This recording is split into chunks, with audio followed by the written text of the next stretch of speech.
นี่ก็ทางวัดเซนได้ซื้อเครื่องก็อยู่กินมาสิถือเดี๋ยวมันนักหลังเด้อหมื่นได้ไอ้บ่ปะเอฟซีเบิ่งดูหาเนาะสิบ่เลยมี2 ใบนี่ดิพี่น้องเลยเนาะเอฟซีน่ะผมกดใช้เบิ่งดูเปิดเบิ่งดู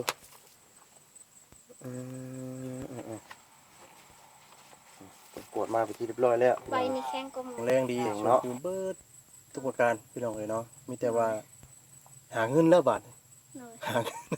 หาเงินอันเตรียมซื้อซื้อเพิดซื้ออันยังก็พี่น้องเลยได้ผ้าห่มก็ได้แล้วผ้าห่มผ้าแพร่อะไรก็ผ้าอ้อมพี่น้องเลยเนาะส่งเสื้อผ้าส่งเสื้อผ้าแล้วก็เงินเตรียมที่จะคลอดพี่น้องเลย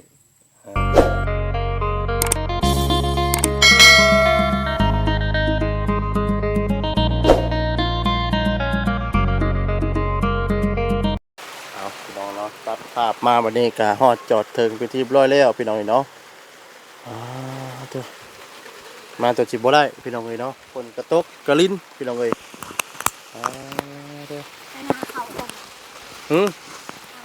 มาเข่าบ่จากมุงแล้วเนาะมาเข่าเลยมาจอดถึงแล้วพี่น้องนะทางน้องตุ๊กโดยเอ้าคนกระตกกระลิ้นพี่น้องตึกกลับมาฮอดเทือนฮอดซานหรือว่าเขาก็ตอบเพื่อนไปที่ร้อยแล้วพี่น้องเนาะพี่น้องเนาะกราบทักทายสบายดีเด้อสบายดีและสวัสดีพ่อแม่พี่น้อง FC กันเบิดสุขุสุคนพี่น้องเนาะหรือว่าอยู่ในและกระต่างประเทศพี่น้องเนาะก็ยินดีต้อนรับทางกระสู่ซ่องบ่าวซาดีซาแนลอีกแล้วพี่น้องเนาะพบกันคือเก่าพี่น้องเนาะมาเด้อตัวใหญ่มาเข่าบ่ตู้คนมาเข่าพี่น้องเนาะมาตั้งแต่หากันหากับฮอดเทือนน้องตุ๊กพี่น้องเลยเนาะพอดีว่ามาแต่เพิ่นไปหาไปกวดฝนตกห้ามเข่าเนาะว่าเซ่มันก็ช่วยไปช่วยมาใช่ไหมตกต่างมันมีจักเนาะ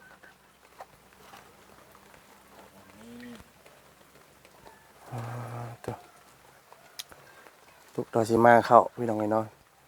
ตอนนี้มีเวลาก็4 โมงเลยพี่น้องเลยเนาะมา1 โมงก็ได้1เข่าอีกแล้วนี่เนาะ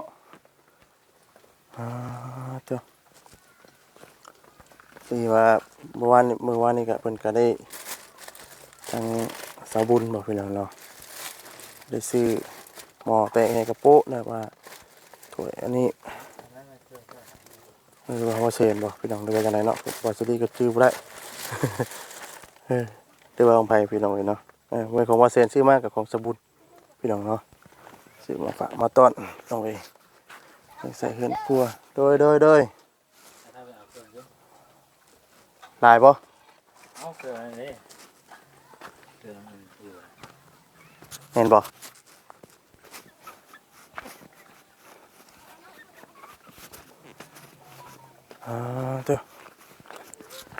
นี่ก็ทางวัดเซนได้ซื้อเครื่องก็อยู่กินมาสิถือเดี๋ยวมันนักหลังเด้อหมื่นได้ปะซื้อในอยู่ในกินเนาะทางวัดเซนซื้อพี่น้องเลยเนาะเงินทางผู้หลักผู้ใหญ่แหละพี่น้องเลยป้าเท่าผลไหม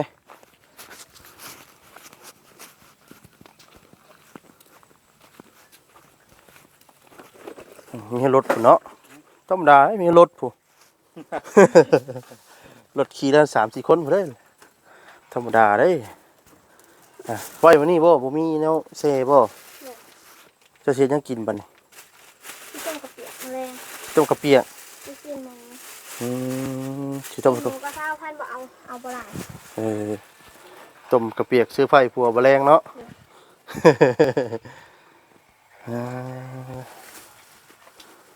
หมักเตงกับหมักยาวๆนี่หมักเตงบ่20,000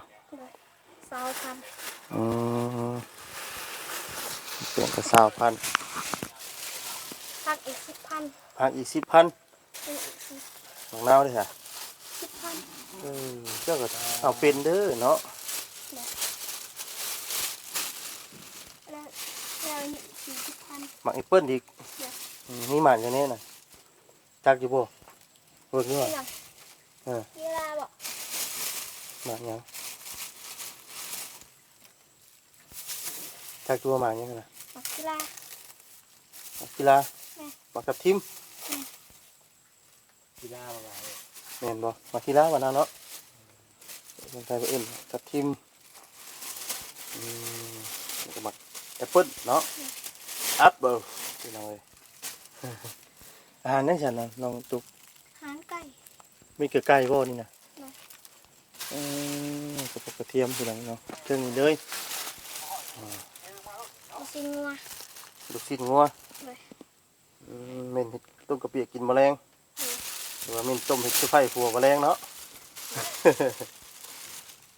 ถือว่ามาเฉลิมฉลองแล้ววันนี้เนาะได้ลูกสาวปลูกผัวได้แมลงมีหยังเดี๋ยวถ้าคิดว่าคอยจะได้ผู้หญิงหรือผู้ชายเดี๋ยวให้เป็นลูกทองเบิ่งเด้อพังเบิ่งเจ้า แต่เก่าเพิ่นมา5 โมงบ่ถ้าน้องกันชายเพิ่นมา 4 โมงแล้วคนเลิกโรงเรียนละ เพิ่นมาฮอดเนาะไกลเติบบ่ อยู่ดงมักอึ เพิ่นมาโอ้ขี่รถจักรอันบ่ไป นี่รู้จักแล้วก็รถไทย อยู่กับหมอใช่มาไม่เข้านะลืมเลยค่ะ บ่มาสิเป็นเปียก เอาเปลี่ยนใจเลยอ้าวเปลี่ยนใจไว้เถอะ วันนี้กินต้มกับเปียกบัดนี้ เลย เออ หมักแตงกับหมักแงงก็ไง มันต่ำเลยแซ่บเลยอ่านสุพังด้วยมีอย่างนี้ฮะจะอ่านเป็นอยู่บ่ อ่านรู้จัก เอ้าอ่านบ่อ่านบ่เป็นบ่ต้องสะกดเอาว่าเจ้าเฮียนอยู่บ่อ่านสุพังด้วยอ่านว่าจะได้ฉันนี่ ตรงหมอ อ่านเป็นอยู่แบบเนาะโอ้ยให้เบิ่งดูอันนั่นน่ะไปปนกวดเจ้าน่ะเป็นนี่ได้ว่าให้เพิ่น FC เพิ่นเบิ่งดูหาเนาะนี่บ่ เลยมี2 ใบ นี่ดีพี่น้องเลยเนาะFC น่ะเพิ่นกวดใช้เบิ่งดูเปิดเบิ่งดู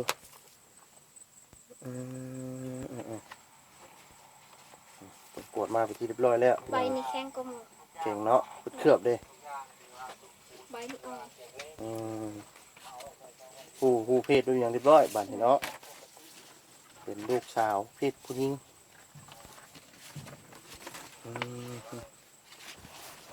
นั่งก่อนพี่น้องเลยอึ๊บอบรมกันก่อนพี่น้องเลยตามน้องชายขึ้นมาต่อขึ้นมาเลยกันกำลังมาห้องกำลังเดินทางมาเนาะว่าท่านในหอดพี่น้องเลยตัว ปลาหมึก6 โมงผลมา ปลามือกับ6 โมงได้แต่เลิกคำเลิกไว้เนาะ เลย ฝนตกชี้ฝนกับสีมาไว้อยู่บนจักเละกลัวฝนตกเลย เอาไว้นี่แหละ สิเอาเอกสารมาให้เอาบ่ได้ตุ่มมาอย่างคืน แล้วก็เอาบ่มีใส่ถุงยางดีๆบ่ นี่เสีย นี่ใส่ตัวนี้นะนี่พวกตัวนี้ถุงนี้เด้นี่เพิ่งนี่ให้ไปใช้ใบผ้าห่มบ่จักเละมันอย่ามันขาด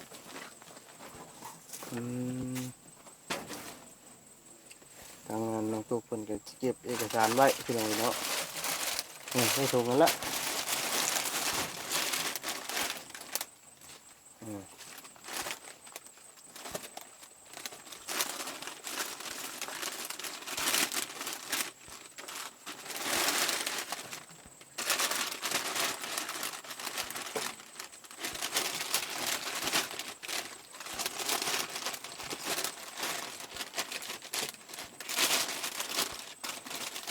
แล้วนี่ก็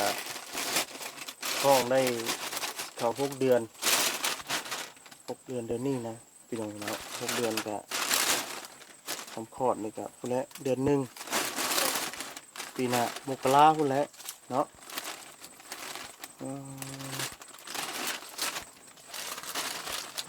คือว่าเครื่อง ผ้าอ้อมผ้าหยังเพิ่นนี่ยังบ่ทันได้มีเนาะเนาะผ้าอ้อมยังบ่มี โดย ถือว่ายังบ่มีหยังเลย โดย ไงคือยังบ่ทันได้มีหยังเลยพี่น้องเนาะบ่มีศาสตร์ใหม่พร้อมบ่ สาวบุญซื้อมาให้เมื่อวาน มีศาสตร์พร้อมพี่น้องเนาะศาสตร์ใหม่เลยพี่น้องเนาะศาสตร์เพิ่นใหญ่เด้นี่ โดย อืมฝนก็ตกเดี๋ยวก็เช้าแล้วก็ตกเนาะ โดย แต่ว่าเฮาย่างมานี่เปียกเด้นี่ เปียก เนาะแต่ว่ารถเข้ามาได้พี่น้องบัดนี้พอดีว่าทางน้องตุ๊กเพิ่นบอกเส้นทางใหม่พี่น้องเนาะแล้วทางออกมาพากันเหาะย่างมาหลายรอบเลยเนาะ โดย ป่าตอนนั้นก็ย่างมาพี่น้องเนาะตอนเช้าก็ย่างเข้ามาได้บ่จักไปได้เมื่อยบ่ โดยปันได เออ บ่าวบ่เสร็จทำบ่จิต ไปถามน้องบ่จิต เป็นหงทาง บ่จิตก็ฮู้บ่ โดย บ่จิตบ่บอกหมู่เนาะบ่จิตเนาะ โดย เออ เอาบ่จิตแล้วเข้ามาได้บ่จ้ะรถแล้วตอนนั้นเราคือย่างเข้ามาอยู่แม่นบ่ ต้องบอกว่าทางเพิ่นเด้ เออหากะฮู้มื้อวานนี้บ่คือตื่นได้บ่ โอ้แต่หึงน่ะ จะถึงเลย โดย เออ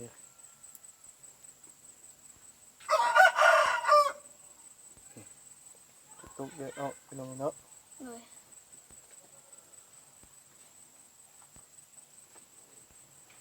ก็น้องตุ๊ก ยัง เบ็ดเบิดบ่ ไม่เปิดเลยเดี๋ยวนึกเข้าห้องน้ำก่อน อืม อืม เดี๋ยวปิดหนไม้ อีกครั้ง ชั่วโมงนะเจ้าเนาะตุ๊กตุ๊กต้องท แน่ที่ใครไปอยู่ลืมอย่างไร ำเริ่มสลายหนไม้ดิ นั่งอยู่ มีอยู่ โอ้นั่งอยู่ในขี้มอดคู่โคบลง โอ้ว่าแต่ขี่มอดแล้ว ก็เลยย่านคอยนั่งอยู่แบบตึงยองว่าอยู่ได้ยำฮักครับ เอ้าดีเลยเบอร์นี้ก็ยังครึ่งว่าอยู่ผู้แห้งเนาะบัดทางน้องตุ๊กได้ลูกน้อย โดย เวลาเราได้ลูกน้อยก็ไปนอนอยู่น้ำพุ่นแหละน้ำลุงน้ำอย่างพุ่นแหละ โดย เพราะว่ามันจังนั่นไงความปลอดภัยไงคือบ่อันนั้นนอนน้ำเพิ่นจ้ะเพิ่นบักใหญ่นึง เสียงใจเพิ่น เกรงใจเพิ่น โดย อืมเกรงใจป้าเกรงใจลุง โดย ลุงบ่ โดย เนาะลุงเนี่ยเนาะ โดย เออเกรงใจป้าเกรงใจลุงว่าจังพี่น้องเนาะก็เลยบ่ เขาเปียกไม่ถึกได้ เออ 20,000 อืมจะจะเฮ็ดเป็นบ่ข้าวเปียกต้มข้าวเปียก โดย เออเสียงรถแม่นจักเสียงรถมาเด้อ โอ้ย แม่นบ่ เลย ทางน้องชายเพิ่นมาว่าเบิดมือเลยมื้อนี้พี่น้องเอ้ยเนาะ ใครก็จะว่าเบิดบ่หลายพี่น้องเอ้ยเนาะเบิดค่ากวดนะก็แสนเศร้าพี่น้องเนาะคือเด็กน้อยก็แข็งแรงดีพี่น้องเนาะก็ครบ32ทุกประการพี่น้องเนาะแต่ว่าเพิ่นก็เลยบ่ได้ให้ยามากินเนาะเพราะว่าแข็งแรงดีแล้วสมบูรณ์แบบเบิดทุกสิ่งทุกอย่าง แล้วเจ็บท้องเลยโทรหาเพิ่นอีกเทื่อนึง อืมแต่มีแต่ว่าทางเก็บท้องเก็บหยังก็โทรหาพวกบ้าวหรือว่าโทรหาบ่แซน โดย เบอร์โทรก็อยู่น้ำใบนั่นแหละเบอร์โทรบ่แซนเพิ่นก็พี่น้องเอ้ยเนาะถือว่าเจ็บท้องแห้งก็โทรหาบ่แซนเดี๋ยวทางบ้านก็สิเข้ามา ถ้าเจ็บท้องเท่านั้นน่ะไปเอายา อืมแบบตัวมันแบบเจ็บปั้นเจ็บหยังสิพ่อหรือว่าไปได้เพิ่นเว้ากันยังไงกับเจ้าจ้ะ เพิ่นบอกว่าเสียนท้องนะมื้อนี้ก็ เสียนท้อง แม่น เล็กน้อยมันปีนพลิกบ่ โดย เอใกล้แล้วเนาะแบบเป็ดเก้าเดือนเข้ามาในแห่งสิกลับหัวแล้วบัดนี้ โดย เพราะว่าตอนนี้หัวทางไหนจ้ะเพิ่นบอกอยู่บ่ บอก บ่ คิดว่าอยู่ทางไหนจ้ะน้องตุ๊กคิดว่าความรู้สึกเขาเป็นแม่ เพิ่นตรวจนะเพิ่นตรวจอยู่วางพี่ อืม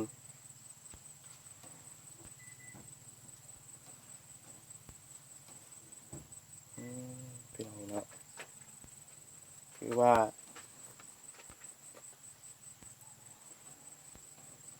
ทางน้องเพิ่นก็เป็นแม่ใหม่ โดย โดยที่ว่ายังบ่พร้อม โดย เพิ่นอยากมาอยู่นํกะแต่เพิ่นอยู่พี่น้องเนาะเพิ่นมาตั้งใจสิมาเกิดมาแล้วก็เลี้ยงดูเพิ่นไปพี่น้องเนาะ โดย ให้ยังดูให้ยังโอ้ เดี๋ยวจะไม่เอา ซื้ออาหารมาให้กับเฮาบ่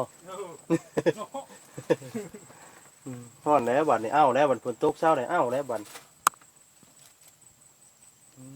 ม เอาไป เอาเอาเป็ดเอา โดย ให้ดินขึ้นพี่น้องเอ้ย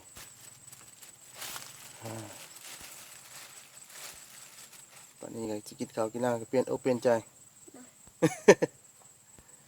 ติดตามล่าเหมือนวันเลย ฮะ 9 โมง 10 โมงกินเท่านึง11 โมงกินเท่านึง เพิ่นว่าจังได เพิ่นว่ากินข้าวบ่เพียงพอกินน้ำบ่เพียงพอเพิ่นว่า แล้วเจะบ่ได้กินบ่จ้ะ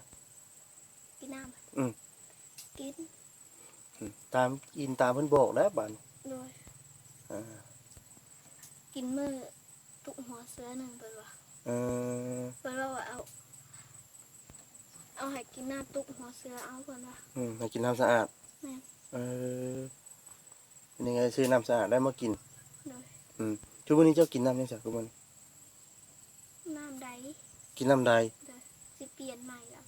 เออ เพิ่น ต้มหรื บ อก ว่ากินแต่ละเทื่อ แม่น เออ เพิ่นบอกว่าเอาให้กินน้ำตุกหัวเสือเพิ่นว่า เออทุกวันนี้กินน้ำใดที่ โดย ปลูกขึ้นมาแต่ทั้งบาดาลแล้วก็ต้มกิน โดย เออวันนี้ก็เปลี่ยนแล้วบัดนี้เนาะ แม่ โอ้โหได้เด้เนาะทองใส่อยู่ไปกินน้ำสกปรกก็จะมามันมีผลเสียครับ เด็กในท้องคนแล้วเนาะมันเป็นได้สันใดคือว่าใดพี่ได้บอกเนี่ย ได้ผ้า ใดถือผ้า โดย เป็นจะได้คือว่าถือผ้า ผ้ามันห้องตอนผ้าห้องลุไอ้ดิ อืม ที่บ้านเบาว่าบ่ห้องว่าซะ จะเห็นบ่ เลย เห็นบ่ตอนผ้าเลย มันผ่าเหลือมแมบใช่แล้วบ่ เลย ป่าตัวโอ้เป็นตาย่านแต่เนาะไปลองกันเนาะผ้าใดก็เลยพี่ เลย นี่ก็เลยกินเอาน้ำจะได้จะน้ำคุดเอาคุดน้ำสั่งบ่ ขุดน้ำสางข้าน้ำกินแล้วไปเอาเฮือนยา ไก่แต่ว่าเพิ่นเนี่ยเจ้า บนทางขวายเด้ ครัว แม่น ครัวมองแล้ว เอ้าขวาเบาทางแบบเขาหนีบ่นะ บ่หันบ่ เลย ขับมองหัน เลย เขาเส้นทางมองหันเนาะ เลย ก็บ่ไกลกันบ่ได้จ้ะเนาะตะกี้ว่าไกลนะพี่น้องเนาะ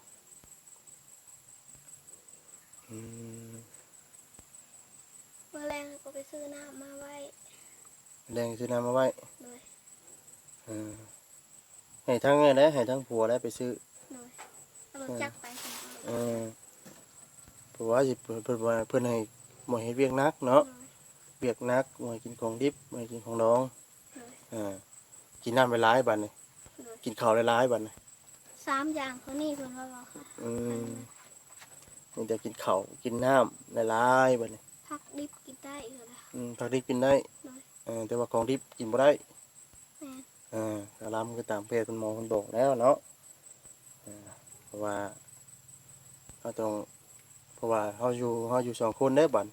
กะลำ3 อย่าง เพราะว่าลูกก็อยู่ในท้องเขาเลยมันเหมือนคนเดียวแล้วพี่2 คนบัดอยู่ในท้อง เพิ่นว่าน้องมากินปลาทูบ่ได้เพิ่นว่าก ะลำปลาทูแน่เพิ่น เพิ่นก็ให้กะลำปลาทูอีก เลย เพิ่นบอกกับเจ้าน่ะบ่ เลย ทางเพศทางหมอเด้ทางเพศทางหมอแหละเอาก็ได้พี่น้องเอ้ยแต่ว่ารอแต่ว่าเจ็บท้องแห้งก็โทรหาทางบ่แซนหรือว่าทางบ่สรีก็ได้พี่น้องเนาะเพราะว่าเปิ้นก็อยู่หั่นแหละ เลย เวลาเจ็บปั่นแห้งๆหั้นนะ เลย แต่ว่าห้องหมอ ฮะ อีบ้านนาว บ้านบางนาพู เลย ห้องหมอใหญ่ตัวบ่ ห้องหมอใหญ่เติบ บัดนี้มันยังแต่ผากท้องเนาะ โดย มื้อนี้เขาว่าไปผากนี่ต้องได้ไปผากที่ห้องหมอบัดหมองที่ว่าสิคลอดพุ่นแหละบัด โดย เออเพราะว่ามื้อนี้ไปอัลตราซาวด์เบิ่งพี่น้องเนาะ โดย ซาวด์เบิ่งแล้วก็ฮู้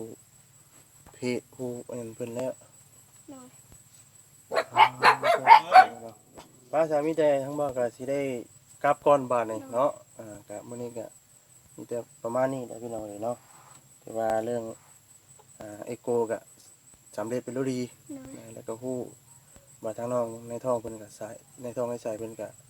แข็งแรงดีสมบูรณ์เบิดทุกประการพี่น้องเอ้ยเนาะมีแต่ว่าหาเงินแล้วบาดนี่ โดย หาเงินหาเงินอันเตรียมซื้อพงซื้อเพิดซื้ออันหยังก็พี่น้องเอ้ย ได้ประโฮมก็ได้แล้ว ผ้าห่มผ้าแพร่แล้วก็ผ้าอ้อมพี่น้องเอ้ยเนาะ ส่งเสื้อผ้ากันได้ ส่งเสื้อผ้าแล้วก็เงินเตรียมที่จะคลอดพี่น้องเอ้ยจะว่าเติบหนึงก็ได้พี่น้องเนาะแต่ว่าเตรียมเติบหนึงอยู่มันก็จันโจงเข้ามาเลยเด้เนาะก็ยังบ่หลายเดือนเด้นี่อันนี้ก็เขาสิเอา6ก็เดือน7 8 9นี่3เดือน 2 เดือน 2 เดือนเนาะ โดย เพราะว่าเพิ่นอาจจะว่าเกิดก่อนก็มีว่าซั่นเนาะ แม่ ขึ้นกับแข็งแรงเลยคำแข็งแรงเกิดก่อนตัวป้าสาพี่น้องกันเนาะ เรากินนมหลายๆเลยนะ มันจะว่ากินนมไม่ลายแล้วเนาะ โดย ตัวกลับก่อนเด้อ โดยสบาย สบายดี ดี เนาะ ดูแลสุขภาพพี่น้องเนาะทางน้องตุกก็ได้เอาทำสะอาดบ่ ทุกเลย ให้กินน้ำสะอาดเนาะ สบายดีเป็นไง สบายดีเด้อเนาะ ไว้ ไปพี่น้องเนาะเฮาสิกลับก่อนบาดนี้ลาไปก่อนนะพี่น้องเนาะจังไดก็ฝากเป็นกำลังใจคือเก่าคือเดิมพี่น้องเนาะอุ้ยฝนสิตกอีกเด้ แบบบ้านนี้ได้นี่กันไม่ได้เข้าไม่ได้เลย เนาะตัวหามันคือเก่าเด้นี่เข้าบ่ทันได้เซาแห้งครับนี่หากระปีนแล้วก็ฝนตกซะอีกพี่น้องลำลาไปก่อนอยู่ดีมีทุกท่านทุกคนพี่น้องเนาะผิดพลาดจังใดก็ขอโทษขออภัยเลยพี่น้องเด้อเนาะคำบอกคำจาใดทั้งหมดสวัสดีน้องบ่าวมนต์ทูเนาะขอโทษขออภัยนำเวลาพี่น้องเนาะลำลาไปก่อนอยู่ดีมีแฮงทุกท่านทุกคนพี่น้องเนาะสักทีลำลาไปก่อนสำบายดีเด้อพี่น้องเด้อเนาะสำบายดีพี่น้องเอ้ย